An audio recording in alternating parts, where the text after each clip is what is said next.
Sit. Sit. Good boy. Good boy. Go, go, go.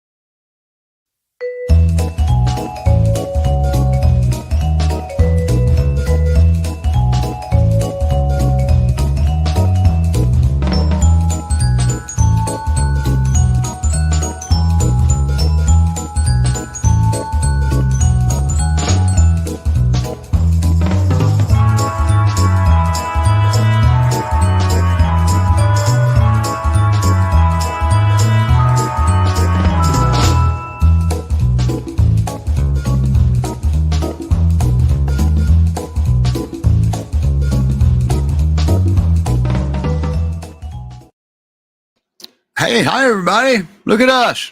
Well, you can't see this one. You see a nose of my Kuvas. Here we are. We took a 2-week break, didn't we? But we're back. We had some comments already while the timer was going off, and I'd like to address them. Ronald, we're kind of everywhere. I'm in Ohio. Our two of our guests are in Texas, and the other one's in Colorado. But we stream to 8 different destinations, so simultaneously. So if we screw up big time. Okay. So wow, we're gonna have a good show today, and hopefully we keep you keep you watching. That's why we put our old videos into that big long countdown timer. Gives everybody a chance to log in, find the show, and everything. So wow, we got a couple of dogs from the Great Pyrenees Rescue Society, and we're going to bring one of them up right now. Well, in a second. And her name is Olive, and you'll see why. She's a special girl, and you'll see why. We have a little promo video that we made for her, and we'll bring her up at the end of it.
Hey, John, how you doing? Good, Steve. How are you? I'm doing all right. I'm going to turn your microphone up just a little bit here, and but you'll be all right. We're just going to turn you up. There we go. Should be enough. Wow, there's Olive. Yeah, it's nap time here at my house, so it's really quiet. They'll be napping from now till 5 when they think it's time to eat. So all right. So what can you tell us about her? I got a few pictures down here too, like 12 of them. And you didn't send me 12, did you? No, she's been around for a while looking for her permanent home. She's about a little over 3. She's full grown at 50 pounds. She, She's that tiny? yeah, she's a small girl. Yeah, she's soft and very sweet. So what I really liked about her, as far as her coming here to be one of my a foster of mine, is how quick she adapted to everybody else's routine, and how she just thought, what we were doing was fine with her, and didn't. She's quick to adapt, is what I would say about her, and no food aggressions. She has her own place to eat. When she's finished eating, she doesn't care about what anybody else is doing, and the same when it comes to snack time. She's very soft mouth. She goes to the same place where she gets her food at night. She gets her snacks there. She's a soldier. She likes routine. Wow. Wake up, That's girl. awesome. Um, Now, according to the video, she's been around cats, but you don't have cats, right? I don't. I have something worse than a cat. I have a small 8-pound dog. So um, And how does she do with that little 8-pound dog? yeah, that's right there on the back. Isn't he her favorite? They play a lot. And the Yorkie, just for him, playing is barking at the big dogs playing. So Okay. he feels involved that way. But he when it's time for him to have a bath, he'll go sit by her for protection. Uh, to him, she's a big sister, and she's there to protect him. I love this picture. Yeah, that was just yesterday. That was yesterday, so that's a current picture. That's a current And picture of her and another GPRS alumni. That's Sawyer. Sawyer loves to sit there, and the windows are dirty, but there's trees out those windows. And they sit there and they check for squirrels in the neighbor's yard, our yard. And, right now, squirrels are coming down out of the trees to bury things. So the two of them have made an awesome wow. squirrel protection ring for me. And So just so everybody's aware, Sawyer has a dad, so you have to go to findanotherdog.com for if you want Sawyer. So, right. Sawyer was a foster fail. yeah. And Now you were first an adopter, and then you decided to foster. Is that what I'm remembering? yes, I adopted a dog named Badger from Elise back in 2012 or 13. When he passed away in 2019, I went back to her to get another dog. And at the same time, I was retiring from work. So pretty soon she had me coming over occasionally brushing dogs. And, there was a worm on the hook, and I bit the hook. And now I'm a volunteer. Right. Uh, a volunteer and a foster. I like doing both. Um, So yeah, fostering was really is to me. It was almost as hard as putting a dog down when a dog leaves that he's been with you for 2 or 3 months. But then And when you see, how are you managing that? Because you're right, that is a hard part of fostering. yes, and GPRS has a wonderful all these different groups you can belong to, and then you belong to the alumni group, and you get to see the dogs you fostered after they're adopted at their new homes, and hearing the comments from the people about how much they love their dog, and he seems like he's been there forever, and or she, and that part that makes, yeah, that You connection got support. that is so important, is to hear that from the That's people that good. get the dogs. That is good. And because I was going to ask you, I ask every volunteer that's up here, uh, what do you have anything to say to the folks that says I can't foster because I can't give them up? It's definitely not an easy thing to do. If you're giving up a dog, it's because you really didn't enjoy his company that much. I have enjoyed all mine. Once you kind of bond with them, and So it's different. It's knowing that they're going to a better place, and you're freeing up a spot, so headquarters can free up another spot, so a dog can come out of a shelter. So as long as I keep that chain, the domino effect of what happens every time a foster leaves my house, that I can go get another one from headquarters. That another dog now is not sitting waiting for a possible bad outcome. Right. That makes fostering easy. Is the bigger picture Yeah. of what you're doing in that chain. The Plus, supply chain of dogs. you're doing the enrichment. You're setting the dog up for success, and just like her. Because that's the part when dogs are at headquarters. There's 30 or 40 dogs there. You can kind of tell what a dog's like, and you can take them for a walk, but they're pretty nervous. And until you get them into a home environment, then you can peg a dog better to what kind of home he should be adopted or she should be adopted into. Yep. While they're at headquarters, sometimes it's a best guess. So fostering a dog is very important to figure out who they are. That's right. Absolutely. And when she goes to an adopter, you're going to be able to give them the necessary information that you learned. So that's awesome. I like that. Well, then somebody will connect a good applicant with me, and then there'll be a phone call where we'll talk, usually, at least a half hour, because they're excited about a dog. And my job is, through the excitement, is to make sure that they're qualified. That's already been done, but make sure it's a good match is really all I do. And anybody out there that's listening, if you don't qualify, don't take it personal. Okay, this is nothing personal. This is personal about the dogs. Okay, because they know where these dogs came from, and you don't. They don't typically come from good situations. Not normally.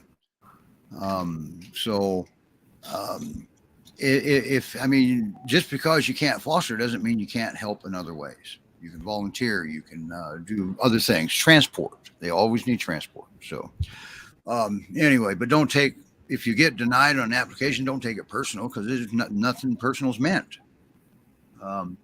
Because these are really good people that work in rescue. Do you see that banner scrolling across the bottom, John? That was all about Olive. Yes. Anyway, Great Pyrenees Rescue Society.org. That's where you can go read Oliver's Olive's. She's a girl. You can go read Olive's bio, and it's pretty accurate. It's pretty fresh, isn't it, John? Yes, we keep rewriting her bios to keep up with the times, and because you keep learning. She keeps learning. She's learning by following. As a foster with dogs, my job is easy because most of my dogs learn how to be a better dog by watching mine. Not that my dogs are perfect. That's right. They know how to act in the house, and some of these dogs have never been in a house before. So they learn the ropes really quick by monkey see, monkey do kind of situation. Well, they invented that right around 1800 BC. That's how far back science has dated them officially so far. So anyway, you can't. I tell you what, John even said in his video that if somebody doesn't hurry up and adopt her, he might change his mind. So get your applications in. You can't adopt if you don't apply. Okay. Wow, she's something else. She really is. Now she's real tiny though, 50-some pounds. Yes. Huh. And at 3.5, she's full grown. Yeah. Well, I was wondering if she had a little bit of Maremma in her somewhere along the line. She's definitely smaller. She's definitely a mix. She has I don't know if this will show up or not with all the white, but her tail is a bottle brush with some long 6-inch wispy hairs at the end, and I mean, she just to me looks like a miniature Pyr. She acts like one. She feels like one. She's just. Well, you may as well be one then. How's that? That's it. Okay. All right, John. Thank you so much. You're welcome. For bringing her on, and maybe if we see her do something cute, we're going to make her big. All right. All right. And I hadn't done that yet, but I'm going to give everybody a chance right now. Now you can get a good look at Olive. Somebody should have said something to me. Is that what Michele was screaming about down there in the green room? So she's a beautiful girl, isn't she? She's absolutely gorgeous. And I tell you, I saw a picture here. I don't think that's your place. No, that was up in the Northwest. That's the one with the cat. There it is. Are they having a big butt contest? See who's got the biggest butt? Yeah, that's kind of my security system. They're looking out to the front street in front of my house. So she's involved as far as the early warning devices to make sure that. Well, even the little Yorkie's involved. He's always involved. Now, I hear rumors that your peers have taught that Yorkie well. He's a stronger guardian than they are in some cases. He is. He can hear a UPS truck before it even comes around the curve. Right. So. Okay. All right, John. Well, we got Julianne waiting down there with Mr. Moose, and we're going to bring her up. We don't have a video cutest for him. Puppy ever. Check out this puppy. But I tell you what, everybody, we got a puppy coming. This puppy is so Hi, Julianne. And there's your puppy. He's up. It's usually nap time here too, but we just gave him a bone so he'd be up. All right. So I'm going to turn yours up just a little bit too. I can do all kind of stuff here. Well, not all kind of stuff. Okay. Now we're going to be able to hear you. So this is Moose. That's Moose. Oh my goodness. And he is so soft. And you haven't had him for very long. He's got the helmet head going, the little helmet head. All right. You haven't had him very long, have you? No, I've only had Moose about a week. He is very agreeable with, he likes his routine and he learns his routine and he's perfect in it. He loves it. Loves his routine. And he is a very calm puppy. It looks like that's his stick too. This is a little bully stick. I'm trying to entice him to look at the camera so that he can. Oh, okay. So he's not sleeping back there. Is that a laptop you're on? Yeah, the laptop. We can pull. You can pull the lid down a little bit if you want. Pull the lid down. And we can get a go. good shot of him there. There we go. Say hi. He is about 4 months old. Let me see if I can get him. Now, how much does he weigh? He's 22 pounds. And how old is he? We think around almost 4 months. Oh, okay. I thought he was set. No, we think he's about 3-4 months. Okay. Hard to tell. He is a parvo survivor. Don't listen to don't read the description of him. I screwed that up. Oh, no worries. Yeah, Mama knows. Foster mama knows. 3 months. He's fixed. He's microchipped. He's got most of his shots. I think he needs one more. He's already had parvo, and he's a parvo survivor. His brother was not as fortunate, did not make it. So he wasn't born in rescue, right? He was not born in rescue, I believe. I don't know his backstory, but I believe he was in a shelter. And we pulled him from the shelter. It just never ceases to amaze me that puppies are in shelters. Oh, he's so chill. Yeah, he gets his zoomies. It's usually in the morning. We usually have morning zoomies and a nice long nap. And then we have afternoon zoomies and an afternoon nap. And then we have the evening zoomies, and then we go to bed. And when you told me you had a mellow puppy, yeah. Well, the only thing I can say is I'm glad you came on because I wanted to witness. Yeah, that. I mean, he can run all around. I have a huge yard. He's just sitting right here, just chilling on his little bone, just mellow as can be. Look at that. He sure is cute as a button, though, isn't he? He is very cute. He's working on sit. He has not had any accidents in my house, so we're doing really well in potty training. Police says that he was in a shelter in Central Texas. There are 3 more that look just like him that need fosters. Yep. So as soon as this one goes, my guess is another one will be coming my way, which I agree with John is the only way to help heal that heart. Because you do. When they're here, they're my puppy. They run around the house. They just treat it like my dog. I have 2 other dogs, Shelties, so they're confident Shelties, so they play and the puppies learn what they're supposed to do from them. But my heart goes with them. I cry when they get Right. adopted. I But got then a the only ticker thing running pulls me is across like a new for, little puppy. yeah, I got a ticker running across the bottom for Moose, but I got to fix it real quick. It says he's 6 months old, and he's not. Oh yeah, that's wrong. Yep, we're going to fix it right quick. Okay, all fixed. Now we can run the ticker. There you go. So now, if anybody's interested in now his bio is not quite up yet, right? You haven't had him long enough. His bio, I submitted it. I don't know if it's actually been posted yet, but it should be. If it's not, it should be very shortly. All right, that's where you go right there if you want to read about Olive and all the other dogs that are up there. There's quite a few dogs in this rescue, and they stretch out a long way too, all the way from Houston up to Washington, and maybe even further. I don't know, but but I'll tell you what, you're not going to want to miss that guy. He's not going to last long. No, I'm not thinking he's going to last long. A mellow puppy. He is just so luxurious to touch. Wow. I don't know if you can see it. It's just fur upon fur upon fur. Wow. And he's going to need a lot of grooming then. Yeah. Well, you see now Olive got all spiffed up, but she's not a puppy. She's not a puppy. So, and always remember when you get a dog, if you take your dog to a groomer or you put him in a bathtub yourself, and because I read this often, then they go out and they roll around in the grass or the mud or whatever it is. Always remember that is similar to yawning. They are de-stressing themselves. Oh, is that why they do that? That is a primary reason. Yeah. Now there is a possibility that they don't want to be clean. Right. They like being dirty. But that is a distressor. And they're also marking down there too, but that's not, we don't think that's the initial intent. So there's your tip of the day. Boy, you just wait till we bring King up. We're going to have a lot of tips of the day.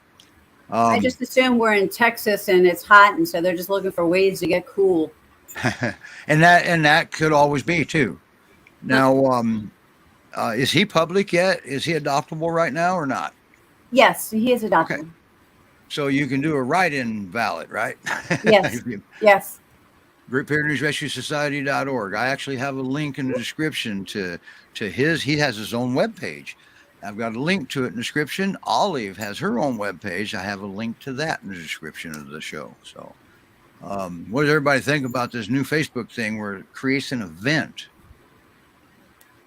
We haven't been on for 2 weeks. I wasn't ready for that one. So, I actually scheduled the show twice.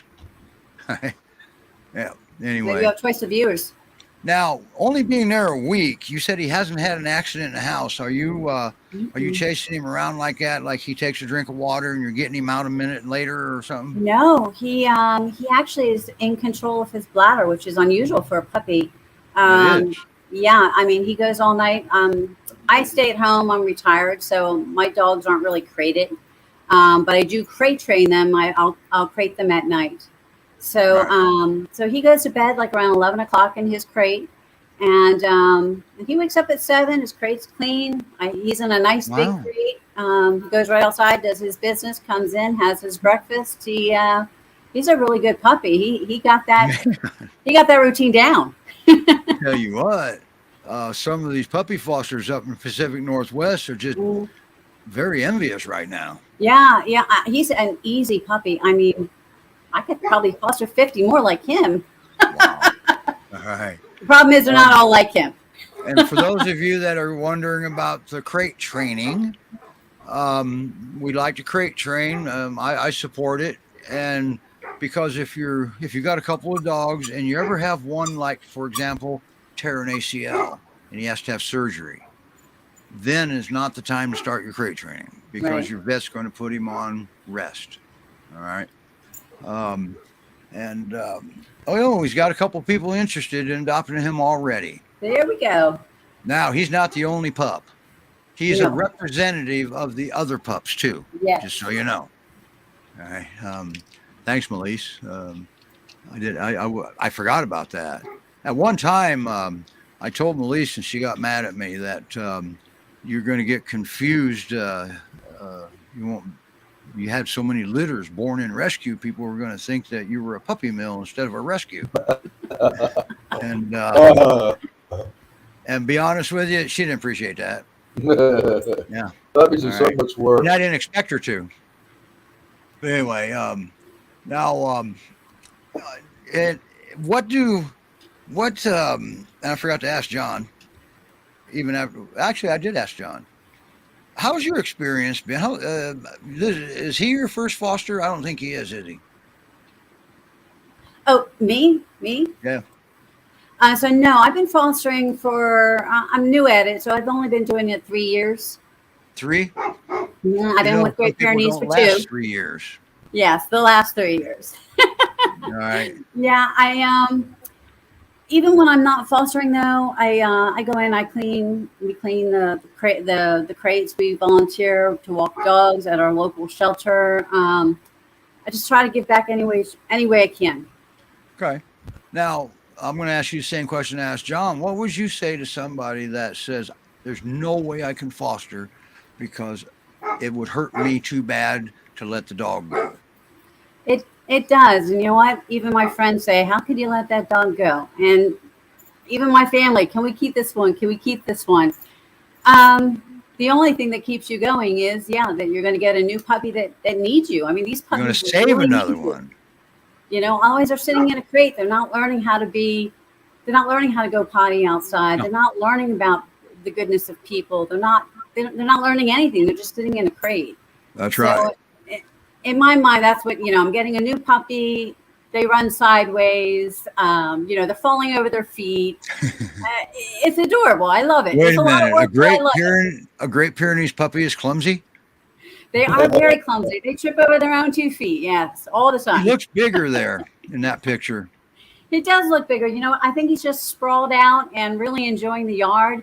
And what you don't see in that picture is what he's looking at. So we live on a lake. So he's just looking at all the ducks that are hanging out in the lake. Oh, okay. Rena just answered a question out of Georgia. Might be able to transport to Georgia. Rena answered that one. Oh, nice. Yeah. Now, so when a puppy leaves your house, do the adopters ever keep in touch with you? I do get updates. I give them all my cell phone, and they send me pictures and updates. Yes, and I love that. I encourage that because I want to make sure my puppies are happy. Yeah, because they have to be. They have to be happy. I have to think that they're happy so that I can continue on. There you go. And how can that adorable dog not be happy? Exactly. He's adorable. He's the best. Whoever gets him is going to be very lucky. What's he doing in that picture?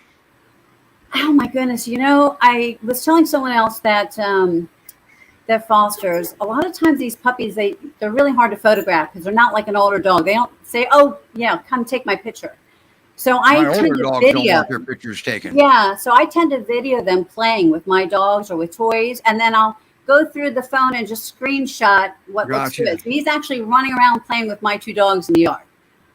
Yep, I had to do that with Ollie for just to get her the thumbnail posted. Mm-hmm. We put this show together pretty quick, didn't we? Yes, you did. Well, we all did. Now this picture here, does he still look like that? He does.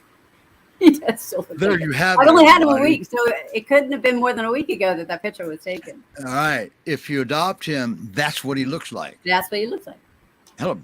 I'm going to go down. I might go down. He's just so calm. He's just like, oh, you want to chill? Yeah, I'm going to lay right here and chill with you.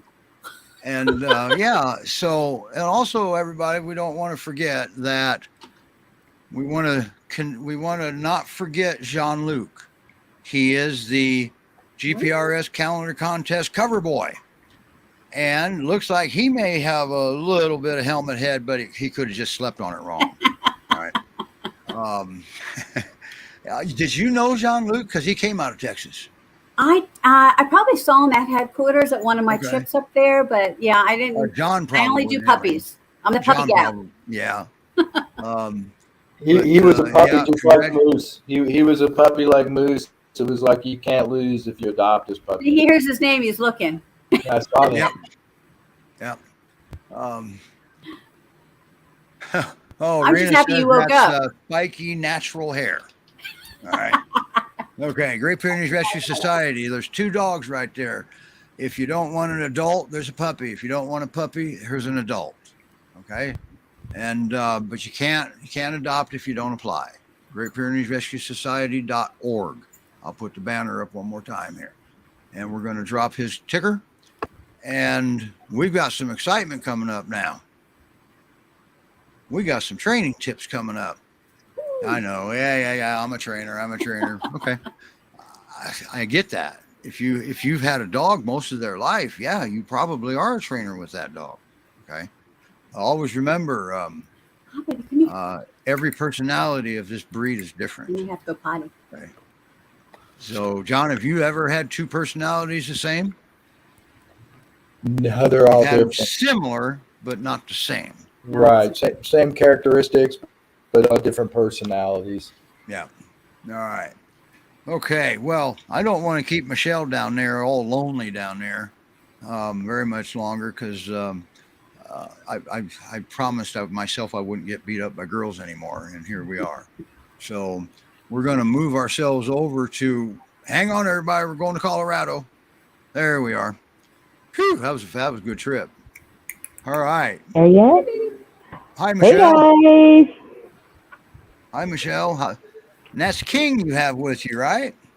This is Mr. King, yes. Okay. Now, he's not on the show to be adopted, is he?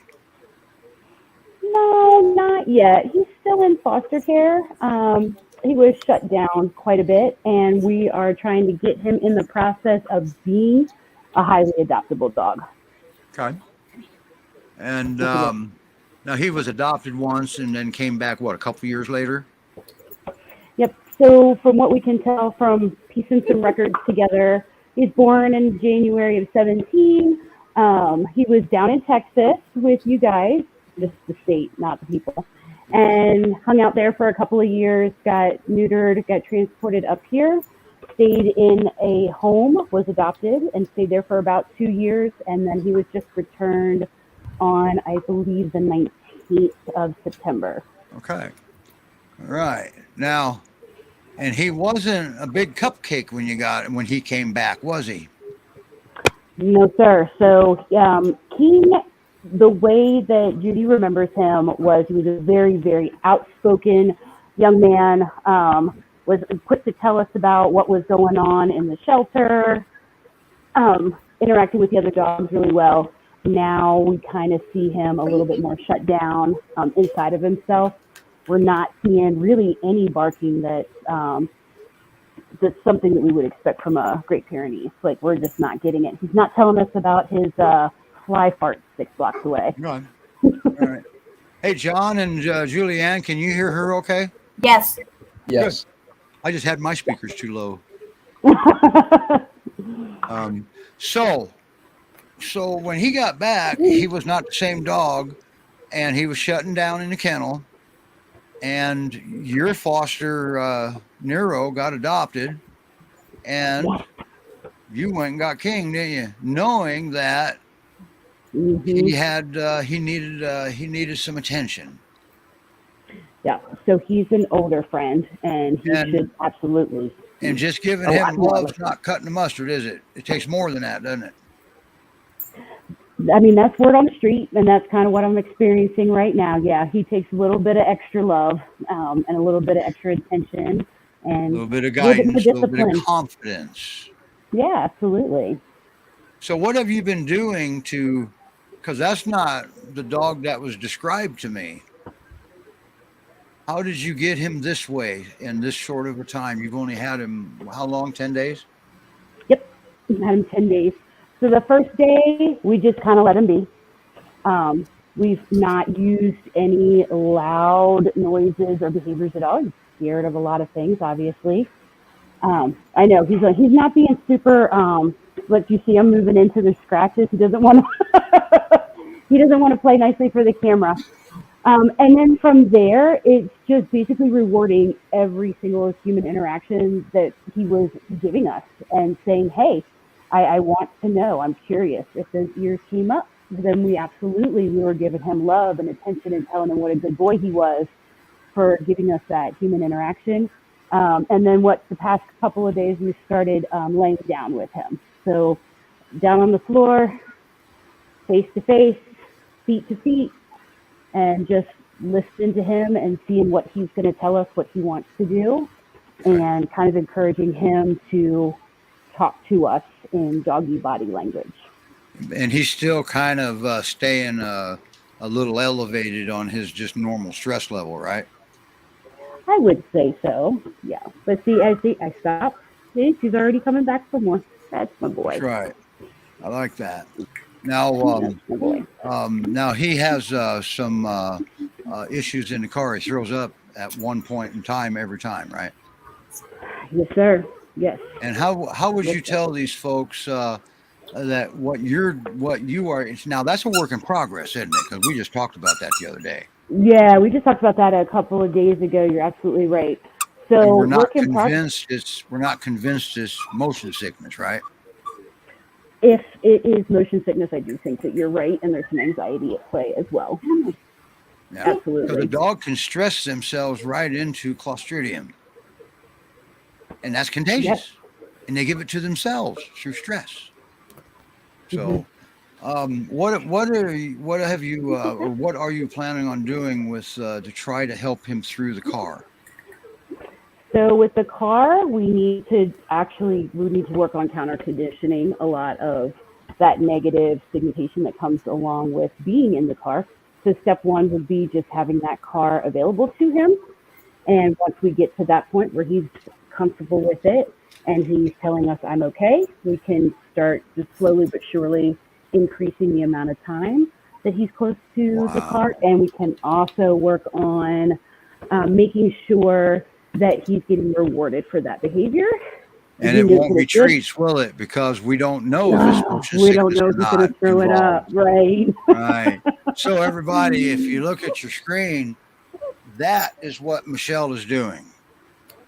She's meeting the dog's needs. Okay. Hierarchy of dog needs is very, very important. And you got your biological needs, your emotional needs, your social needs, your training needs, which in his case, she's got to do force-free attachment-based training because there's a possibility that adverse training put him here. We don't know for sure. I would say adverse training or just adverse behaviors towards him put him in the spot he's in now. Whenever you ask everybody listening, whenever you ask your dog to do something for you, like sit, for example, we'll just use that as an example. And if he sits, always ask yourself, why did my dog sit? Did my dog sit because he was excited to do something good for me and he respects me even possibly? Or did he sit because he feared the consequences if he didn't? You don't want that with your Great Pyrenees. You don't want it with any breed. But it's actually a little bit dangerous with Great Pyrenees. So always remember, they don't have logic. They don't have our logic. They don't know right from wrong. So every time you say you know better than doing that, actually they don't, right? So now you got a little bit of a road, but he's scooting right along here, isn't he? He's been picking the pace up, hasn't he? I'd like to say that it's all me starting to the side of me, but really it's King. If he's letting us know how fast to go. Sorry, I had to bring Olive up. Something cute happened. Sorry, Michele. That's okay. That's okay. Because she's flopped over. All right, and I don't even see the puppy. Yeah, he wandered. Daddy went inside and he's like, "Oh, where's Daddy? He's inside. Let me go." All right, back to. Let me see if I can track him down. There you go. Back to the training tips here. Actually, these aren't tips. This is her way of life with King. Okay, training is not, training behavior is not hard to do. It's a new way of life. Why do you think I've been working with this breed for so many years? I'm lazy. They're easy.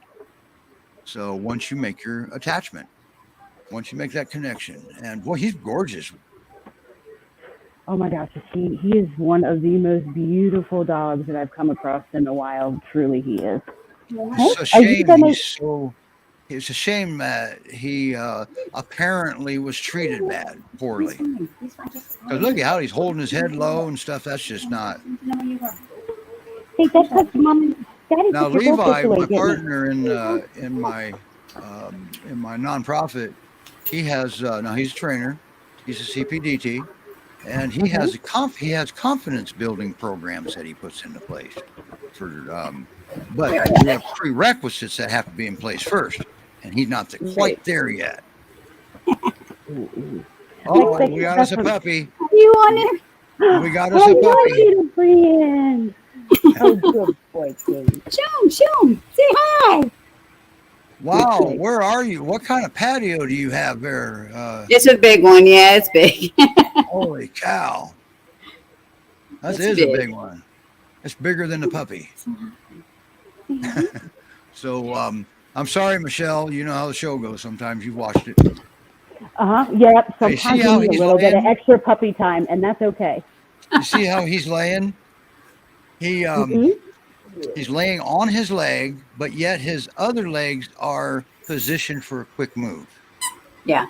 But he's still laying on one of his front legs. And he's a little more stressed right now because he can hear us, but we're not there. Well, and I'm also, I mean, there's a camera aimed at him, and I don't think we've exposed him to that before. And You so, think he knows the camera's aimed at him and what it does? That would take logic, wouldn't it? Oh, looky there. Oh. We just did an exercise.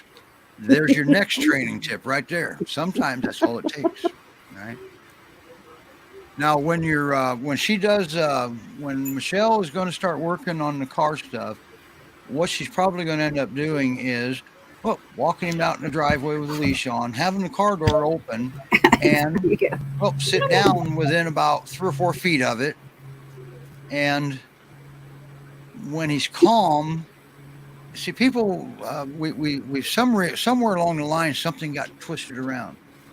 When you got a dog scared to death of a car, and you finally get the dog to go in there on his own power, it won't do you any good to pick the dog up and put him in. You're just going to flood him with fear. All right. So, but when he gets in on his own power, he's still very nervous. And what you do is you go in there, sit with him, and calm him down. Do whatever it takes to calm him. He's not going to take a treat. You don't want to give a car that's thrown up in the car, or you don't want to give a dog that's thrown up in the car a treat anyway, because there could be some motion sickness involved. All right. We don't know for sure yet, but he's got an awful lot of stress in the car. When he calms down, then we can say, you want to go out? Or you don't even have to say it. Just open. This whole time you're in the car, doors are open. He's got an escape route this whole time. All right. Like if he's got to throw up, he'll say, Mom, I got to throw up. Okay. All right. Go. But the doors are open. And when he's calmed down, I mean, you can open that pathway up enough and he can go out under his own power. That's what this takes. Okay. Yes. I'm working and he tells us too. Yeah, I'm working with a bonded pair of feral dogs right now, and they're Great Pyrenees. There's no reason to believe there's any other breed in them. And a bonded pair of feral, that means they're feeding off each other. They don't need a human. And the owners are unable to assist in any way, so I had to start from scratch with relationship and everything. So always remember, patience. Get a big patience hat, right, Michelle? I mean, you can't see it right now, but yes, there absolutely is one there. Yeah, you need one for sure. I was also going to say real quick, Steve, that a lot of people don't realize until it's too late about the dogs getting sick in the car. He'll tell you they do a little bit of stress panting, and then that stress panting turns into serious. They'll give you signs. Yeah, and then off we go to the races. Yeah. Now I'm going to do something here for some of the folks that struggle with, this force-free training crap is new. Not new. I've been doing it for 33 years. All right. There's an instruction manual out on Amazon. Okay. And Linda Michaels, she's a master of arts and psychology, and she's redirected that to canine psychology somewhat, I believe is what she said. And she put this book together. The index is as big as the books because you can look up your behavior and go to the page instead of leafing through a book. I hate that when you have to. I don't read anyway, but they also have a Kindle version, and I don't know if that. I don't think that has the index. It may, but that's kind of an owner's manual, and it's. I've been reading it. So, do I need it? Do I need it? Well, you never know if you're going to need it. I don't know if I'm going to need it. I don't walk on water. I don't know everything. So, let's see what this comment says. Oh, it's Addie. You've been volunteering with a horse rescue. There's a long one, Melise. She's probably already saw it in the comments if she's still here. Can you read that, Michelle? I forgot your name for a second. Yes, I had to I read your can. name tag. And I don't know where you are, Addie, but they used a proximity approach. Okay, well, a personal space. A horse, a queen has personal space too, then. All right, or it could be angle too. I'm not. Really good technique. I'm trying to keep everybody from fleeing, so I'm just rambling right now. But you got it going on.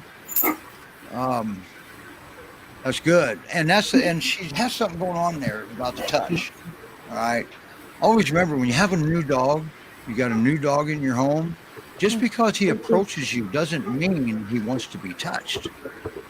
That might mean he's not done figuring you out yet. Okay, he might want to sniff. So, especially with a new dog, depending on the dog, have him make first contact. Have him show you with no confusion that he wants you to pet him, and he'll nudge you or something. Okay. He's slithering across the floor. What's going on out there? Look at that. He's like climbing to the floor. Look at him lay. Yeah, the flooring here is really cool. Yeah, so he's trying to get as much of his body on the pool. He's getting his belly cooled off. Yes. Huh. Look at him. He's amazing. But I'll tell you, I can't get my eyes off of him either. Off King. Beautiful. He I was is. going to say, You're in Addie. Montana, Addie. Okay. Yeah, Addie just got to see. I'm sure if she was still watching. Now on Saturdays, King just asked we for haven't. attention. Yeah, we haven't done it in a few weeks, but on Saturday evenings at 6 p.m. Central Time, the Great Pyrenees Rescue Montana does a show, and we're on that one. We help them out with that. So they've just been swamped. Okay, we're talking swamped, and it's summertime. Everybody's trying to get their second vacation in. Mm-hmm. I know one person went to Cancun. How the heck did you get a ticket so soon, so quick? It turns out she had it all the time, but it was planned. So now, how will we know you don't know what kind of home he's going to need? How does he do with your? You have two other dogs that you adopted from the PYRescue and Sanctuary, don't you? Yeah, I do. I call them my Oreo twins. It's Bo and Amy. They're a Border Collie Great Pyrenees mix. They're 3-year-olds, bonded pair that were over at Judy's Rescue in Colorado. They were in the rescue at the facility. Sorry, we got us a puppy. Sorry. That's okay. I hear you. I'm hearing every single bit of it. He's just doing his own thing. Yeah. Look at them legs. Yeah, he's gonna be a good size. Yeah. He's too young to tell if he's mixed or not. He's got to get a little older. Yeah. He's gorgeous. He's amazing. God, is he gorgeous. So, He's a very calm puppy. I'll tell you, I'll take every puppy like this. Oh yeah. Oh heck yeah. Yes. Okay. Sorry, we got to get this handsome boy. Oh wait a minute. There's Olive. I missed her. She blended in with the couch. Mm-hmm. That's not I think fair. she's going to slip away the program. Oh, well, the show is about the dogs, run by the dogs, so they're allowed to do that. They're telling me, they're sending me cues on what to do. Okay. Well, she's gorgeous, and now that I know how big she is, now she's even one of the feral dogs I'm working with. They're not feral anymore, okay, but one of the ones that were feral, her mouth is like that. She looks similar to her. Dainty. Is she dainty? Yeah. Yeah. She eats one kibble at a time. She's very lazy. takes her a while to eat, and you have 3 other dogs there. Good I thing do. she doesn't have resource guarding issues, huh? No, because she's always last to finish. Because my other don't eat one kibble at a time. Yeah. They don't even chew. But she does Sorry, all that. John. I'm sorry. Puppies take the show usually. I'm sorry. Absolutely. That's I'm not going to okay. apologize for him. Oh, look at that. He even has water, and he knows what it's for. It's to go swim in, right? Oh, they love my pool. They do. Every puppy will go in that pool. Mhm. That's because you're in South Texas and it's hot down there. It's hot. Yeah. And you're in Colorado. You're real close to Peyton, aren't you?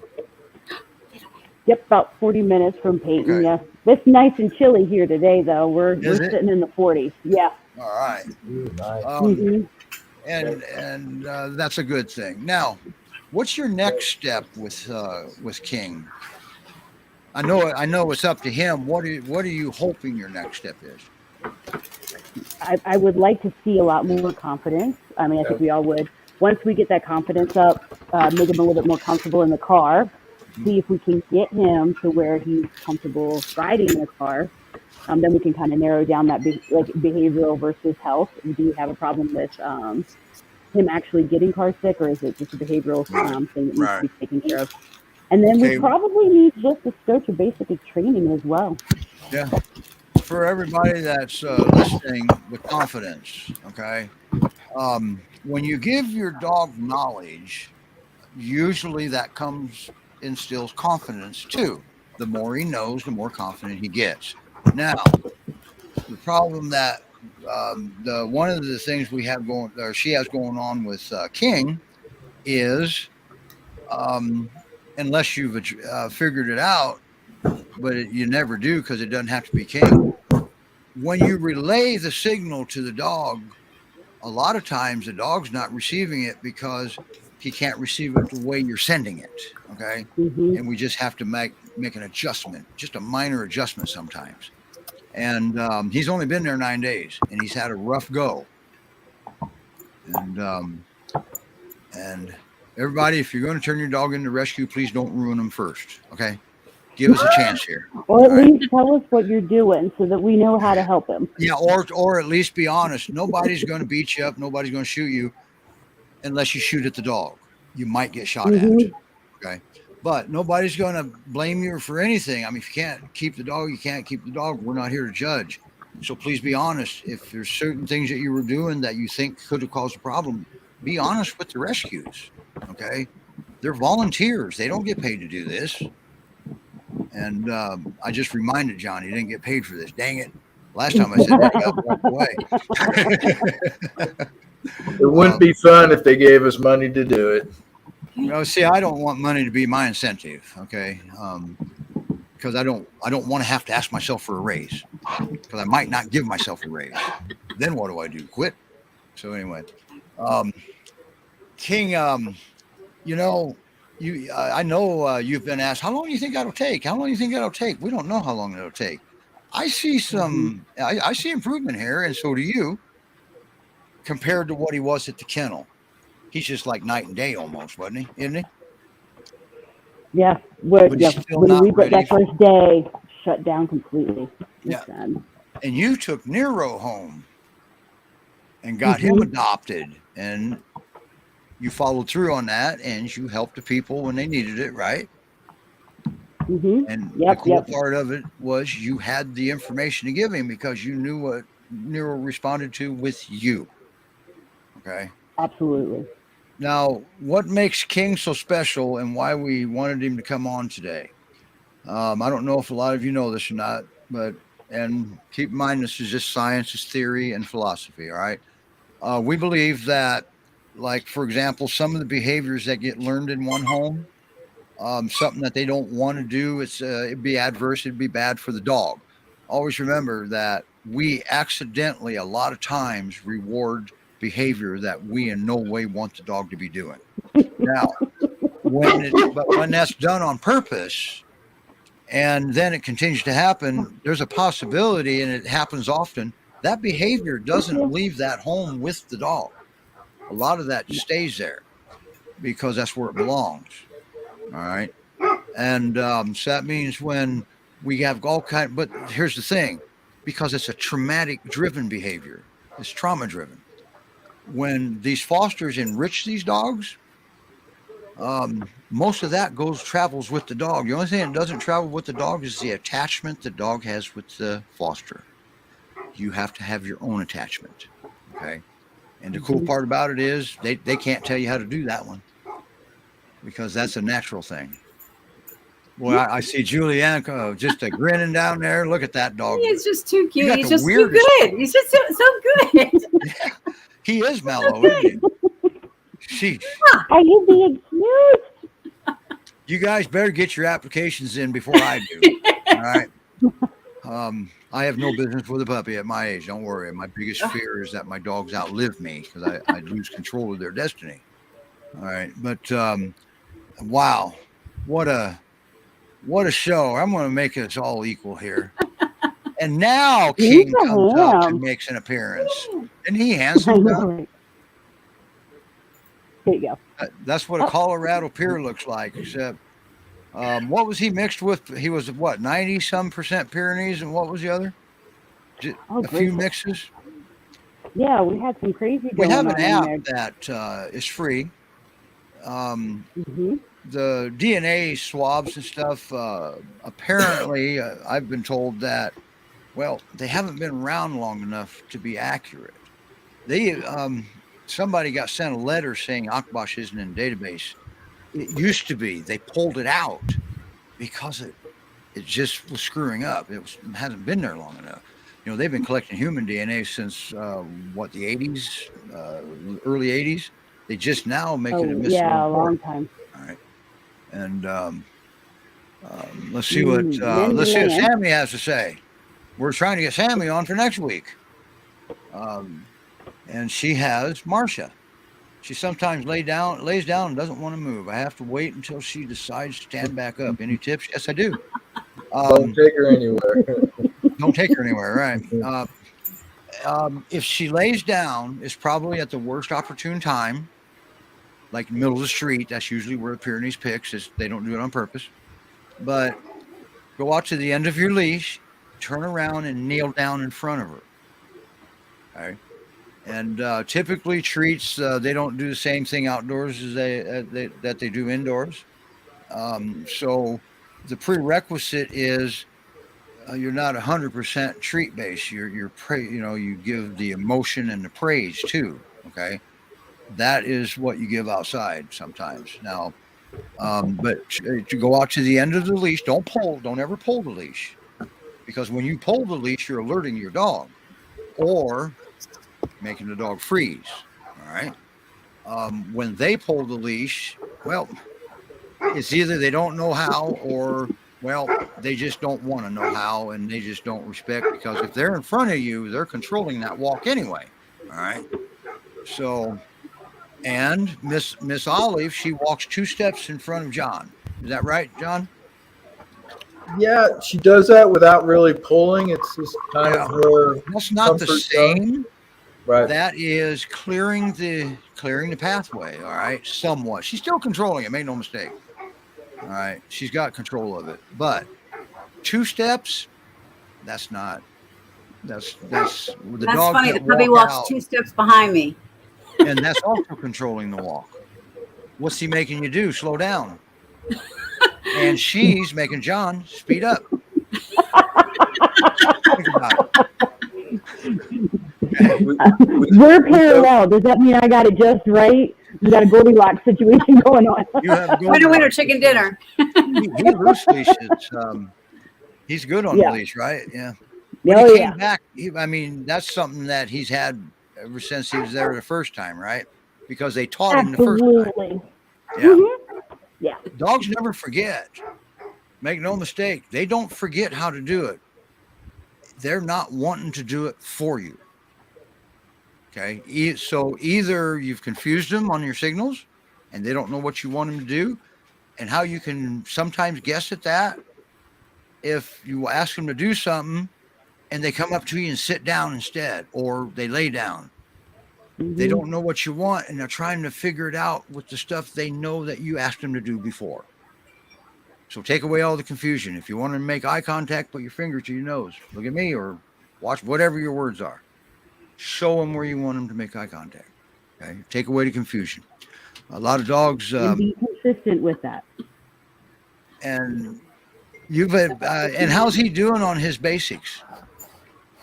Basics needs a little bit of work. I was just saying be consistent because I see a lot of pet parents switch, right? They'll be like, eyes on me because they hear somebody say and it sounds cool, and then they hear somebody else say something else, and then they'll switch the terminology. The dog doesn't know you switched.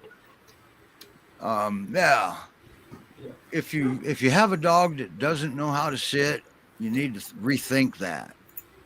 Make no mistake, when they're born, they know how to sit down, they know how to lay down, they know how to, and as they grow, they know how to bark, they know how to dig, they know how to bite. You don't have to teach them. So don't work hard. Don't try to force your Pyrenees to do anything because you got the wrong breed for that. But you can use word to action association. Watch your dog. If he's a new dog, you're going to watch him anyway. Right. Trust me, he knows how to sit down. When his butt hits the floor, just say sit, go about your business. And if he lays down, if you want him to do that on cue, well, when he lays down, well, when he gets there, just say down, go about your business. You do this 8 to 10 times in a row with Great Pyrenees, well, then you can test it. You can ask him to sit. Don't go barking orders at a peer. That's a good way to find out they are stubborn. Okay. Always remember, just because they don't come in from the backyard doesn't make them stubborn. It might make them committed to their job that they're doing at the time. They're not going to come to you because the job's not done and they don't have anybody to fill in for him. Okay, so a lot going on there in this dog, in this breed's mind. All right, and it's sad that every few barks actually has a meaning to it. Okay, so if they're barking at the window somewhere between second and fifth bark, they're requesting assistance. The tone changes, and that's when the other dogs run up there. Well, if it's been going on for a while, one bark, those other dogs are coming because they know he needs help. All right. So, by the way, the assistance doesn't have to have 4 legs and white fur. It can be 2-legged humans who partner with your dog, and he will teach you. In his mind, he's going to teach you how to do his job, and in your mind, your house is going to get a lot quieter. Think about that one. Quiet house. I have a Kuvaz over there barking. I can't go partner with her. We got the show, but we are on overtime, so we're going to cut this out. And thank you guys for watching. I know it's been 2 weeks since we've been on. PYRescue.org is where Michele and Kim are. All right, PYRescue.org. Now, since she really not adoptable yet, I don't know if I think Judy will take applications for anything and anybody. And absolutely. A lot of times the dog you apply for, many times, well, you get a different dog because the one you applied for, once you get to know him, we find out it's just maybe not a fit. All right. So, and then for Olive and Moose, it's Great Pyrenees Rescue Society.org. Man, I'm sorry. He just overrode a puppy. Look at that. I started bringing... Come here. Well, anyway, we've got Olive. John knows how to work that camera now. Hi, Olive. My golly, she got man, she looks like a Maremma to me, but I'm not there. Doesn't she, Melise, look like a Maremma, if you're still on? Anyway, Great Pyrenees Society, Rescue Society.org, and I made a mess out of that. You're not going to type all that crap in. Click the link in the description for the dog that you might want to apply for. That'll just take you right to their webpage, and then there's a link to apply. Wow, guys. John and Michele and Julianne, thank you for coming on. Thanks for having us. This is Michele. This is Michele and Julianne's first experience on the show. Yes. How was it? People. Wow. Yeah, For me, we it's could great. do it I again. can see the dogs. There we go. There we can get off of King's butt All for a right. second. And everybody, this is recorded. We're in 8 destinations. Well, Facebook, we've got the Great Pyrenees Rescue Montana. We got PYRescue and Sanctuary in Colorado. We got Indie Great Pyrenees Rescue and Great Pyrenees Rescue Society. We've got It's Dog or Nothing. We stream to, and we stream to the Montana and the GPRS YouTube channels. And did I miss anything? I think that was it. I think I got it. We covered all 8 destinations.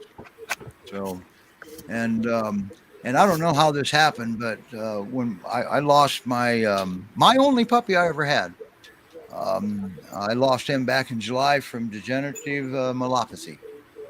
That's a spinal nervous disorder that he may have actually injured himself. But I lost him there, and it took me a little while, but we made a little tribute video for him. I put it up on my unadvertised YouTube channel for my corporation, and he's up to 2,500 views. So I think I should put him up on the GPRS channel. But everybody if you're on here that's done that, thank you for looking at that. I also have Mutt and Jeff on there too. They were from a hoarding case in Ohio, and they both died. Well, Mutt died of lymphoma, and just 5 years old is all he was. And Greg only had him, I think, 4 years, and he adopted them both. 3 rescues were involved in that. There was national, Big Fluffy, and a local rescue there, and because the dogs were such poor shape, but we got them, and then as far as I know, none of them are living today. And this was only back in 2016, and they were pups. Not that puppy, but pups. They're young. Here comes the squeaky. Now, I had somebody ask one time, and there's really not a good answer. You're a puppy foster, Julianne. Yeah. When a dog doesn't respond to any toys or squeaky toy, how do you address that? Well, I mean, there's all kinds of different ways. I have not had that happen. They're usually either they want your attention, or they want a toy. They want your food. If they don't, if that happened, I would let them decompress a little bit more, I think. Yeah, right. I was going to say there could be some stress involved. Yeah. Or we could be missing a need. Maybe they need human interaction because they're not quite ready yet. Right. But we don't know. Every dog is different. Every situation is different. You have to meet the needs of the dog. You have to know the needs of the dog. So when you get them into your home for the first time, if you foster or even adopt, don't let the dog figure things out for himself. The peers are too good at it, and you're not going to like the way it ends up, because they solve their problems like they would if the coyotes were coming to eat the sheep. Okay. And then you blame the dog. So give them knowledge. You don't have to order them around. Don't bark orders at them, because that you're not helping it either. All right. So Michelle's got it going on. I made him offer to let her shadow me on a few calls. She said, I already know how to do all that. That's what she said. Okay, I get it. Yeah. Well, that's because I don't know how to do it all, because I learn every day. Some people say, wow, you know it all, don't you? No, I don't. I have resources I can go to too. Okay. I get stuck. Roman can get stuck. Linda Michaels is capable of getting stuck. These people are some of the best. I'm just a free guy. All right. So anyway, here we are rambling. Here I am rambling. Nobody said a word about shutting up, and I've got the studio almost up here to do an exit, and here we go. Thanks, everybody. John's over there falling asleep. Thank you very much for having us. All right. Thanks for thank you. All right. Bye, everybody. Here we go. Bye.